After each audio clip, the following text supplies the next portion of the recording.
یہ سوچنا بھی تمہارا کام ہے باس، پستکت آدمی نے لاپرواہی سے کہا۔ مجھے تو صرف تمہارے ایک کام کی پیروی کرنا ہے۔ جواب میں زوراور نے اپنے ساتھی پر ایک اچھڑتی ہوئی نگاہ ڈالی، پھر اٹھ کر کمرے میں ٹہلنے لگا۔ وقت چوں چوں گزرتا جا رہا تھا، اس کے چہرے کے تاثرات زیادہ گہرے ہوتے جا رہے تھے۔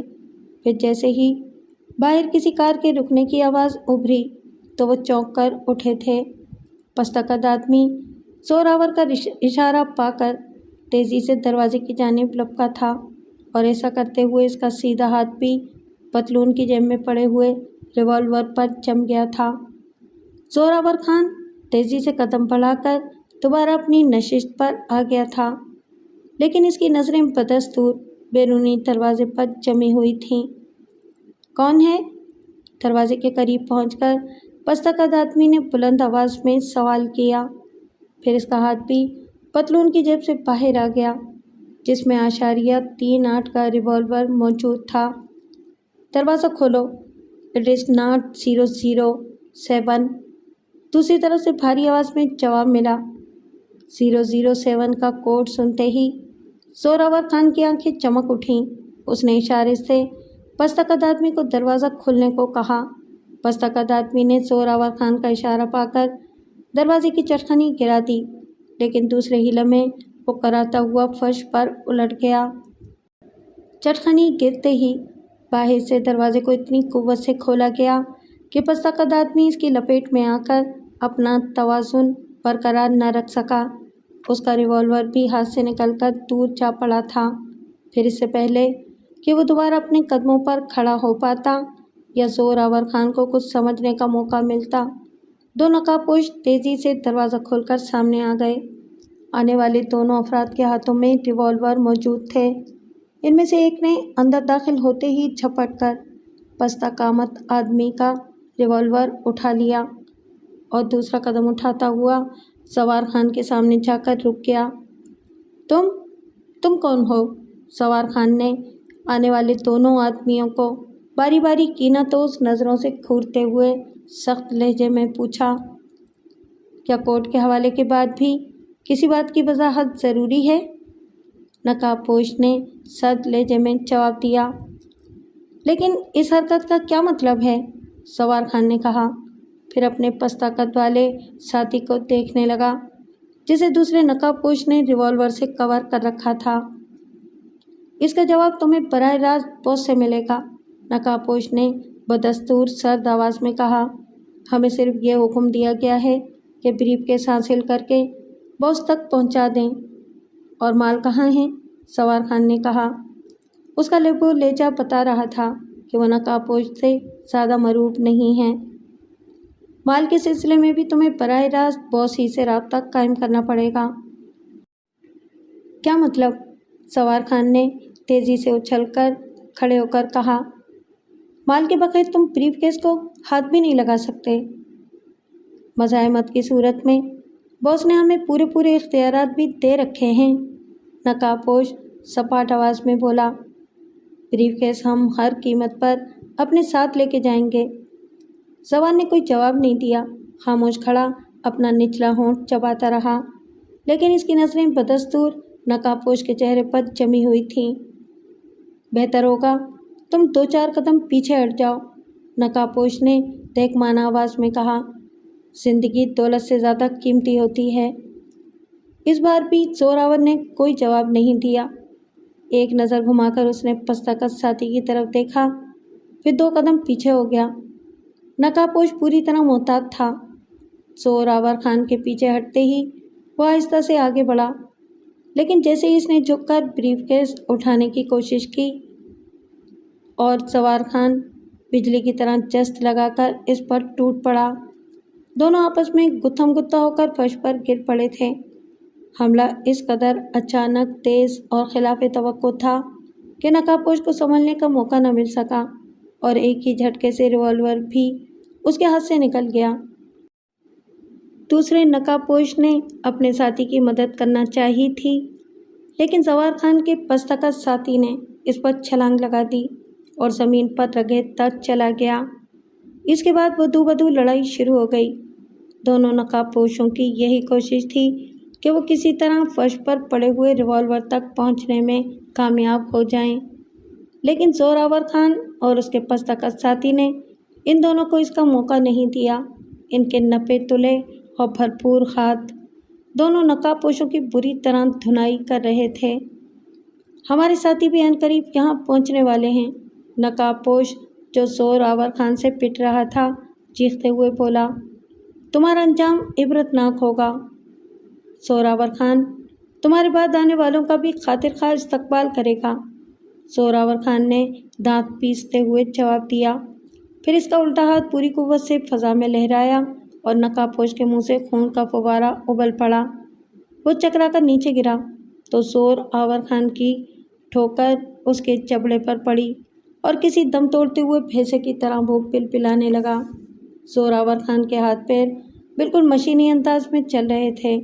اس کا پستکش ساتھی بھی بے حد بے جگری سے دشمن کی سرکوبی کر رہا تھا۔ نقاب پوش کی حالت غیر ہونے میں زیادہ دیر نہیں لگی تھی۔ وہ دونوں ذبح کیے ہوئے بکروں کی مانند لہو لہان ہو چکے تھے۔ زوراور خان لہو لہان ہو چکے تھے۔ زوراور خان نے اپنے مخالف کو ایک آخری ٹھوکر ماری، پھر اس کے منہ پر حقارت سے تھوک کر 2 قدم پیچھے ہٹ گیا۔ باس، میں اس سور کے تخم کو زندہ نہیں چھوڑوں گا۔ پستکش آدمی نے اپنے مخالف کو پچھاڑ کر اس پر ریوالور تان لیا تھا۔ نہیں یاور خان، زوراور خان نے تیزی سے اسے روکتے ہوئے کہا، انہیں جان سے مت مارو، یہ زندہ رہیں گے تو کم از کم اپنے باس کو یہ تو بتائیں گے کہ زوراور خان کو کمزور سمجھنے والوں کا کیا انجام ہوتا ہے۔ نہیں باس، یاور خان ہونٹ چباتے ہوئے قررایا، ان زنخوں کو زندہ چھوڑ دینا مناسب نہیں ہوگا۔ میں ان کتوں سے بدتر موت ماروں گا انہیں، اس لیے کہ انہوں نے نامردوں کی طرح چھپ کر ہمارے اوپر وار کرنے کی کوشش کی تھی۔ پھر اس سے پہلے کہ زوراور خان کچھ کہتا، کمرے میں ہلکی سی کلک کی آواز گونجی اور یاور خان کی پیشانی سے خون کا فوارہ ابل پڑا۔ وہ کسی شیطیر کی مانند ڈگمگایا، پھر لہرا کر فرش پر ڈھیر ہو گیا۔ زوراور خان نے دروازے کی طرف دیکھا جہاں ایک تیسرا نقاب پوش موجود تھا، لیکن وہ اس قدر اچانک اور دبے قدموں نمودار ہوا تھا کہ زوراور خان کے فرشتوں کو بھی اس کی ہوا نہیں لگ سکی تھی۔ تم نے برا کیا زوراور خان، نقاب پوش نے سرد لہجے میں کہا۔ 007 کے حوالے سے تمہیں بریف کیس میرے ساتھیوں کے حوالے کر دینا تھا۔ تم کون ہو؟ زوراور خان نے قراتے ہوئے سوال کیا۔ وقت ضائع مت کرو زوراور خان، زندگی چاہتے ہو تو بریف کیس میرے حوالے کر دو، دوسری صورت میں تمہارا انجام بھی تمہارے ساتھی سے مختلف نہیں ہوگا۔ مال دیے بغیر تم بریف کیس کو ہاتھ بھی نہیں لگا سکو گے، زوراور خان فیصلہ کن آواز میں بولا۔ رہا موت کا سوال تو زوراور خان بزدلی کی زندگی پر موت کو ترجیح دینا زیادہ پسند کرے گا۔ ویسے اتنا یاد رکھنا کہ میری موت کے بعد تم اور تمہارے آدمی بھی سکون سے نہیں رہ سکیں گے۔ زوراور خان کے بعد فیروز خان تم سے بھیانک انتقام لے گا۔ بریف کیس کے بارے میں تمہارا آخری فیصلہ کیا ہے؟ نقاب پوش نے اس بار شفاف لہجے میں پوچھا۔ میں تمہیں بریف کیس تک پہنچنے کے لیے میری لاش سے گزرنا ہوگا، زوراور خان نے سینہ تان کر جواب دیا، لیکن پھر جیسے ہی اس نے نقاب پوش پر جھکائی دے کر چھلانگ لگائی تو وہ برق رفتاری سے جھک کر ایک طرف ہو گیا اور دوسرے ہی لمحے اس نے پلٹ کر فائر کیا تو زوراور کے سینے سے بھی خون کا فوارہ ابل پڑا۔ زخمی ہونے کے باوجود زوراور خان خون میں لت پت آگے بڑھنا چاہتا تھا کہ نقاب پوش کے ریوالور سے ایک شعلہ لپکا اور زوراور خان بھی کراتا ہوا ڈھیر ہو گیا۔ آنے والے تیسرے نقاب پوش نے زوراور خان کو مارنے کے بعد نہایت لاپرواہی سے آگے بڑھ کر بریف کیس پر قبضہ کیا۔ پھر وہ دروازے کے قریب جاتے جاتے کچھ سوچ کر رکا۔ پلٹ کر اس نے اپنے ان 2 ساتھیوں کو دیکھا جو ابھی فرش پر زخمی حالت میں پڑے کرا رہے تھے۔ شکریہ دوستو، تمہاری کرا کی آوازوں نے مجھے بر وقت اس بات کا احساس دلایا کہ تم بھی میرے ساتھیوں میں سے ہو، لیکن مجھے افسوس ہے کہ باس کو اپنے گروہ میں بزدلوں کی کوئی ضرورت نہیں۔ اس لیے وش یو گڈ بائے۔ نقاب پوش اپنے دونوں زخمی ساتھیوں کو بھی یکی بعد دیگرے سائلنسر لگے ہوئے ریوالور سے موت کے گھاٹ اتار کر ریوالور جیب میں ڈالتا ہوا ہٹ سے باہر نکل گیا۔ اس کے 2 منٹ بعد ہی کسی کار کے انجن کی آواز ابھر کر دور ہوتی چلی گئی۔ کیپٹن شاور بری طرح بے چتاب کھا رہا تھا۔ ایک ہی رات میں مشرقی گھاٹ سے 5 لاشوں میں سے 4 لاشیں ایسی تھیں جو ناجائز تجارت اور کالا دھندا کرنے والے گروہ سے متعلق تھیں، اور 5ویں لاش فشریز ڈپارٹمنٹ کے ڈرائیور مائیکل کی تھی۔ زوراور کی لاش شناخت کر لینے کے بعد کیپٹن شاور کو کسی حد تک خوشی بھی ہوئی تھی، اس لیے کہ وہ بدنام اسمگلروں میں شمار کیا جاتا تھا۔ اس کے باوجود قتل کی تفتیش اور قاتلوں کو کیفر کردار تک پہنچانا بھی اس کے فرائض میں شامل تھا، اور اس کے علاوہ اپنے ماتحتوں اور خاص طور سے ہاشمی کا بھی انتقام لینا تھا، جو اپنی ڈیوٹی پوری کرتے ہوئے دشمنوں کی گولیوں کا نشانہ بنا تھا۔ سارجنٹ ہاشمی اور مائیکل کی لاشیں گھاٹ سے تقریباً 2 میل دور ملی تھیں، جبکہ 4 لاشیں ساحل پر بنی ہوئی ایک ہٹ سے دستیاب ہوئی تھیں۔ کیپٹن شاور کو اس حادثے کی اطلاع رات ہی اپنے عملے کے اس سپاہی سے مل گئی تھی جو سارجنٹ ہاشمی کے ساتھ تھا۔ حادثے کی اطلاع ملتے ہی کیپٹن شاور نے موقع واردات پر پہنچ کر حالات کا جائزہ لیا تھا، لیکن بارش کا پانی کھڑا ہونے کے سبب وہ قاتلوں کے سلسلے میں کوئی اہم سراغ نہیں حاصل کر سکا تھا۔ بہرحال اس نے ساحلی ہٹ سے ملنے والی لاشوں کو دیکھ کر ہی اس بات کا اندازہ بخوبی لگا لیا تھا کہ معاملے کی نوعیت کیا ہے۔ سارجنٹ ہاشمی کی لاش اس نے رات ہی پوسٹ مارٹم کے لیے روانہ کر دی تھی، پھر دفتر آ گیا تھا اور پھر اپنے سپاہی کے بیان کی روشنی میں قاتلوں کی نشاندہی کے سلسلے میں غور کر رہا تھا کہ فون کی گھنٹی نے اس کے خیالات کا شیرازہ منتشر کر دیا۔ کیپٹن شاور نے نظریں اٹھا کر دیوار گیر کلاک کی سمت دیکھا۔ اس وقت صبح کے 8 بج رہے تھے۔ ہیلو، کیپٹن شاور اسپیکنگ، اس نے ریسیور اٹھا کر ٹھوس آواز میں کہا۔ مجھے یقین تھا کیپٹن کہ تم اس وقت اپنے بستر کے بجائے اس وقت اپنے دفتر میں ملو گے۔ دوسری جانب سے ایک نسوانی آواز ابھری۔ سارجنٹ ہاشمی کی جوان موت نے تمہارے ذہن پر یقیناً اثر کیا ہوگا۔ کون ہو تم اور فون کرنے کا مقصد کیا ہے؟ کیپٹن نے سپاٹ آواز میں دریافت کیا۔ میں تمہاری دریافت شدہ لاشوں میں ایک اور لاش کا اضافہ کرنا چاہتی ہوں، ریسیور پر لاپرواہی سے کہا گیا۔ 13ویں شاہراہ پر یونیورسل ڈپارٹمنٹ کی وہ وین تمہاری منتظر ہے جسے بدنصیب مائیکل ڈرائیو کر رہا تھا، اور وین کے اندر قانون کے مطلوب ایک پرانے مجرم پیگ ہی نے سارجنٹ ہاشمی کے جسم کو اسٹین گن کے بسٹ سے چھلنی کیا تھا۔ سنو لڑکی، کیپٹن شاور نے کرسی پر پہلو بدلتے ہوئے جلدی سے کہا، تمہاری فراہم کردہ اطلاع اس بات کی تصدیق کر رہی ہے کہ تمہارا تعلق بھی مجرموں کے گروہ سے ہے، لیکن اگر تم قانون کی مدد کرنے پر آمادہ ہو جاؤ تو میں تم کو بادماف گواہ بنا کر سنگین سزاؤں سے نجات بھی دلا سکتا ہوں۔ شکریہ کیپٹن، لیکن اس وقت میں صرف گہری نیند سونا چاہتی ہوں۔ تمہارے مشورے پر پھر کسی وقت غور کر کے جواب دوں گی۔ دوسری جانب سے سپاٹ آواز میں جواب ملا اور پھر سلسلہ منقطع کر دیا گیا۔ کیپٹن شاور نے ہونٹ کاٹتے ہوئے ریسیور کریڈل پر رکھ دیا، پھر اس نے 13ویں شاہراہ کے متعلقہ تھانے پر فون کر کے اس خبر کی تصدیق بھی کر لی جو اسے فون پر موصول ہوئی تھی۔ اس کے بعد وہ نئے سرے سے واقعات کی کڑیوں کو ترتیب دے کر اس پر غور کرنے لگا۔ زوراور خان اور پیگ کے نام اس کے لیے نئے نہیں تھے، ان دونوں کا تعلق مجرموں کے گروہ سے تھا۔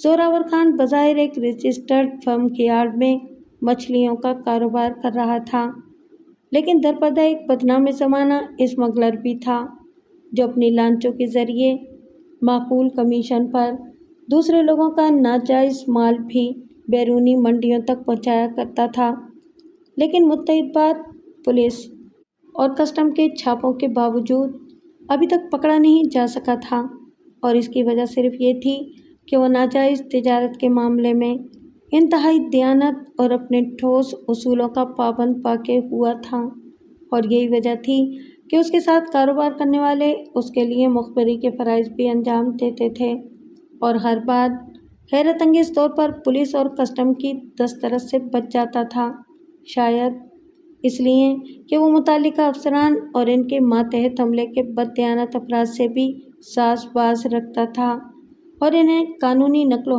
حرکت کی اطلاع ملنے پر بھاری رقوم دیا کرتا تھا۔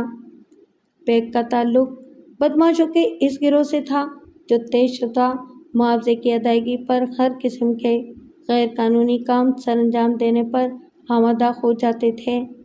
وہ سزا یافتہ مجرم بھی تھا اور قتل کرنے کے الزام میں لمبی سزا کاٹ چکا تھا۔ اپنے حلقے کے لوگوں میں بیگ خونی درندے کے نام سے پہچانا جاتا تھا۔ انتہائی بے خوف، عیار اور خطرناک قسم کا آدمی تھا، لیکن بدماشی کے کاروبار میں بھی اس نے کچھ اصول وضع کر رکھے تھے جن پر وہ ہمیشہ سختی سے کاربند رہتا تھا، اور اسی وجہ سے اس کے حلقے کے دوسرے لوگ اس کی عزت کرتے تھے۔ کیپٹن شاور 11 بجے تک دفتر میں رہا۔ اس عرصے میں اس نے مرنے والوں سے متعلق دفتری ریکارڈ پر بھی نظر ثانی کر ڈالی تھی، اور ضروری باتوں کو ذہن نشین کر کے اس نے ریکارڈ کی فائلوں کو واپس ریکارڈ روم میں بھیج دیا تھا۔ پھر وہ ٹھیک 11 بجے اپنی گاڑی میں بیٹھ کر یونیورسل ڈپارٹمنٹ کی طرف روانہ ہو گیا تھا۔ چہرے کے تاثرات بالکل نارمل نظر آ رہے تھے، البتہ آنکھوں میں بار بار ابھرنے والی تیز چمک اور الجھن اس بات کی ترجمانی کر رہی تھی کہ وہ ذہنی طور پر ابھی تک واردات کے مختلف پہلوؤں کے بارے میں غور و خوض میں محو ہے۔ یونیورسل ڈپارٹمنٹ پہنچ کر کیپٹن شاور نے متعلقہ اور ذمہ دار افسروں سے ملاقات کی۔ ضابطے کی کارروائی کے اعتبار سے اس وین کے سلسلے میں معلومات حاصل کرنا ضروری تھی جس میں بیگ کی لاش ملی تھی، لیکن توقع کے عین مطابق یہاں بھی کیپٹن شاور کو وہی جواب ملا جو اس نے دفتر روانگی کے وقت اپنے ذہن میں محفوظ کر لیا تھا۔ مذکورہ وین کو گزشتہ رات گیراج سے غائب پایا گیا تھا، اور فورمین نے اس کی اطلاع صبح 3 بجے پولیس کو باقاعدہ تحریری طور پر دے دی۔ فورمین نے اپنے بیان میں کیپٹن شاور کو بھی یہی بتایا تھا کہ گزشتہ رات اس نے پہلی بار تقریباً 10 بجے گاڑیوں کے گیراج کا راؤنڈ کیا تھا۔ اس وقت تمام گاڑیاں موجود تھیں۔ 1:30 بجے جب اس نے دوسری بار چکر لگایا تو مذکورہ وین موجود نہیں تھی، چنانچہ اس نے پہلے وین کے بارے میں ضروری معلومات حاصل کی تھیں۔ پھر اس کی گمشدگی کی رپورٹ متعلقہ تھانے میں درج کرا دی تھی۔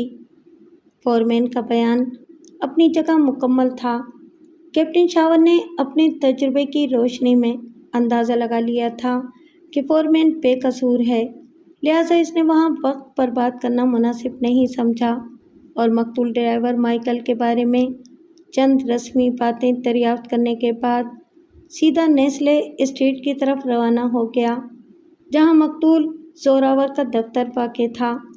کیپٹن شاور کو متعلقہ دفتر پہنچ کر مقتول زوراور کے بھائی فیروز خان سے ملنے میں کوئی دشواری نہیں ہوئی، البتہ اسے اس بات پر حیرت ضرور ہوئی تھی کہ فیروز خان نے پٹھانوں کے روایتی انداز میں مسکراتے ہوئے بڑی گرم جوشی سے اس کا استقبال کیا تھا۔ اس کے چہرے پر کیپٹن شاور کو کوئی ایسی علامت نظر نہیں آ رہی تھی جس سے وہ اس بات کا اندازہ لگا سکتا کہ فیروز خان نے اپنے بڑے بھائی کی دردناک موت کا کوئی اثر لیا ہے۔ یہ بھی ممکن تھا کہ ابھی تک حالات اس کے علم میں نہ آئے ہوں۔ بہرحال کیپٹن شاور چند رسمی باتوں کے بعد اصل مقصد کی طرف آتے ہوئے سنجیدگی سے زوراور خان کے بارے میں دریافت کیا تو ایک لمحے کو فیروز خان کے چہرے پر سرخی طاری ہو گئی، لیکن دوسرے لمحے اس نے خود پر قابو پاتے ہوئے کہا، مجھے اپنے بھائی کی موت کی اطلاع مل چکی ہے کیپٹن۔ میرا ایک نمائندہ پولیس سرجن سے بھی ملاقات کر چکا ہے۔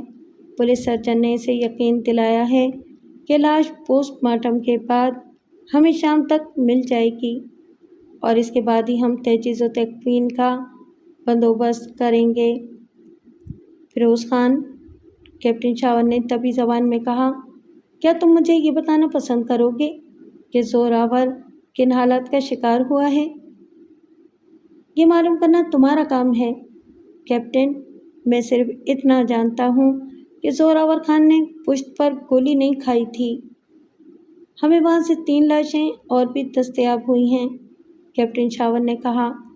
میرا اندازہ ہے کہ وہ دونوں نقاب پوش اچانک ہی ٹوٹ پڑے ہوں گے، ورنہ زوراور۔ پلیز کیپٹن، فیروز خان نے روکھے انداز میں بات کاٹتے ہوئے کہا، مجھے ان حالات سے کوئی دلچسپی نہیں۔ میرے لیے یہی صدمہ کافی ہے کہ زوراور کا سایہ میرے سر سے اٹھ چکا ہے، لیکن مجھے اس بات پر فخر ہے کہ وہ بزدلوں کی طرح نہیں مرا۔ ٹھیک ہے، یہ تمہارا ذاتی مسئلہ ہے، لیکن قانون بھی اپنے تقاضے پورے کرنے پر مجبور ہے، کیپٹن شاور بڑے نپے تلے انداز میں بولا۔ میں صرف یہ جاننا چاہتا ہوں کہ مقتول زوراور خان کی دشمنی کن لوگوں سے تھی، اس لیے کہ قاتلوں کو کیفر کردار تک پہنچانا میرا فرض ہے۔ مجھے افسوس ہے کیپٹن، زوراور خان کے بھائی فیروز خان نے سپاٹ آواز میں جواب دیا۔ میں اس سلسلے میں تمہاری کوئی مدد نہیں کر سکوں گا، اس لیے کہ مجھے نہیں معلوم کہ زوراور خان کن حالات کا شکار ہوا ہے۔ کیا مرنے سے پیشتر زوراور خان نے تمہیں اپنے کسی دشمن کے بارے میں کچھ نہیں بتایا تھا؟ نہیں، کوئی اور ایسی بات جو قاتلوں کی نشاندہی کر سکے؟ کیپٹن شاور نے فیروز خان کی آنکھوں میں ابھرنے والی خون کی سرخی کو محسوس کرتے ہوئے پوچھا۔ میں کہہ چکا ہوں کہ مجھے نہیں معلوم، فیروز خان چلا کر بولا۔ وہ دوسرا آدمی کون تھا جو زوار خان کے ساتھ ہٹ میں موجود تھا؟ اس کا نام یاور خان تھا، فیروز خان ہونٹ چباتے ہوئے بولا۔ ہماری ایک فرم کا پرانا ملازم تھا، تم چاہو تو ریکارڈ بھی چیک کر سکتے ہو۔ کیا تمہیں اس بات کا علم تھا کہ کل رات زوراور خان اور یاور خان ساحلی ہٹ پر جانے والے تھے؟ مجھے اس کا متعلق کوئی علم نہیں تھا، فیروز خان نے نفرت بھرے انداز میں جواب دیا، پھر غصے میں اپنا نچلا ہونٹ کاٹنے لگا۔ ہمیں مین شاہراہ سے بیگ کی لاش بھی ملی ہے۔ پھر میں کیا کروں؟ فیروز نے تیزی سے کہا۔ تمہیں قانون کی مدد کرنی چاہیے فیروز خان، کیپٹن شاور نے نرم لہجے میں کہا۔ مجھے یقین ہے کہ اگر تم چاہو تو قانون کو درپیش مشکلات بآسانی حل ہو سکتی ہیں۔ وقت کا انتظار کرو کیپٹن، فیروز خان نے ہاتھ مسلتے ہوئے کہا۔ خون کبھی رائے گا نہیں جاتا، اپنا رنگ ضرور دکھاتا ہے۔